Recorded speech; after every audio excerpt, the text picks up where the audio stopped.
handed over to the funeral committee. I will allow you to come and address the mourners.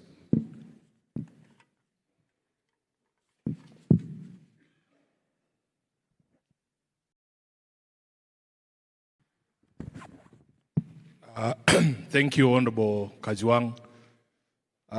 Praise God, Church. Praise God, Church. You are not used to me saying these things. To the family of Mama Asio, led by my brother Caesar, and my sister Adis, to the leadership of the church that is present here, including Elder Kawino. Those who do not know Elder Kawino is the one in charge of the finances of that political party called ODM.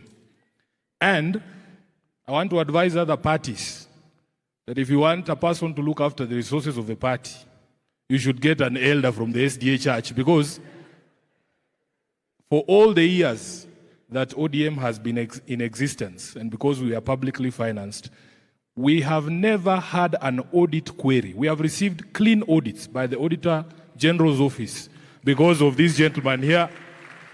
So I am very serious when I say, get someone from the SDA church, preferably an elder, to look after your finances.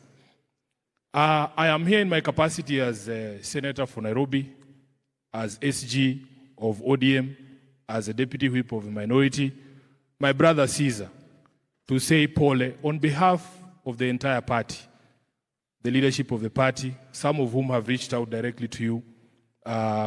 Caesar and Adis are amongst the people who can say they knew Sifuna before the rest of you knew Sifuna. These are people who can testify to where I have come from in my journey. I consider you and your entire family as my friends, and following the demise of Mama, I say that I have to come and say pole. I may not be able to join you on Saturday, but I want you to know that we are together. I will leave this service, I think the right word to use is incited, by the life of Mama. I have read through this beautiful eulogy of hers about the story of her life, and it has reminded me of the things that we are having conversations about even today, about the centrality of values in every discourse, and that you can never ever compromise your values. She has taught me to challenge established norms. She was a challenger of established norms about the place of women. If you go to page 2 here, and the Senator for Homa Bay has alluded to it, that in fact during her time, women were not allowed to study math and English. There is no non-justification for that. But she challenged these established norms about the place of women, about the place of the youth. We are having a conversation in this country, and I remember even growing up that when young people spoke, most of the time it was interpreted as disrespect. Our own mothers, you know, our generation have seen these things. We were taught by our fathers that the place of women was in the kitchen. It was our fathers who taught us these things. But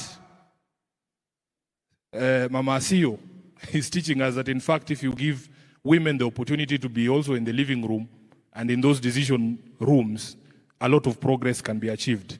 If you ask the women here, who is the biggest impediment to the progress of women, what will they say? Say it loudly so that the men are the biggest impediment to the growth of women and the women's movement. Isn't that so?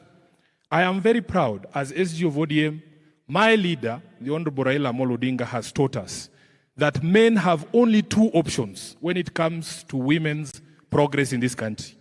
You either support the women's movement or get out of their way. It is that simple. They will take care of themselves. So, if you look at all these beautiful women seated here, and powerful women seated here, we have taken deliberate action as a party.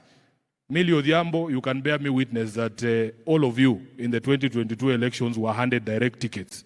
And I remember men who used to come to my office saying, oh, Sifuna, I want to run in Suba North. I'm like, but bro, you are a man. There is no way the party is subjecting Millie Odhiambo to primaries against a man. If you want to run in Mbita, in her constituency, can you please be of the same gender so that we can subject you? Because there's a reason, and Honorable Kawino is here, we want to grow the numbers of women leadership in these constituencies. And because the president of the Women League is here, she will tell you that another deliberate step that we took in the last election, because there are many obstacles that are placed in the path of women leadership, including the cost and violence that you have seen here, Mama Asio herself faced. We took the deliberate action to make sure that we will find money to pay for the nomination fees and the party life membership certificate for every woman who was running in a single constituency. And I know all of this because ODM has a program called He for She, that the women will not succeed if the men don't get out of their way or don't make deliberate action to support them. The patron of He for She in ODM is yours truly, Edwin Sifuna. Let me conclude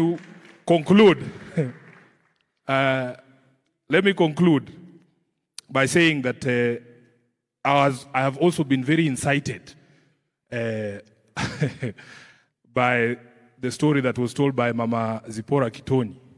I was very happy to hear that at some point Mama Asio threatened to resign because things were not going the way that she thought they should go. Munanielewa? Munanielewa? Saa ile mambo inaenda mbaya. You have a responsibility to put down your foot and say, this is not who we are. This is not what we stand for. These are not our values. I have been extremely motivated, Caesar, by the story of your late mother. And I was struggling here to find words of my own to describe the times that we live in. But I found a very powerful quote, a very powerful quote on the very first page of this eulogy. And with your permission, Caesar, I want to steal your mom's words and make them my own. That I believe that my future is now and that I am doing what I would have done in any lifetime. May the soul of this very great woman rest in eternal peace. God bless you. Thank you, Senator Sifuna. You may have noticed that I stood immediately to ensure that he didn't resign at that point when he was trying to go towards that direction.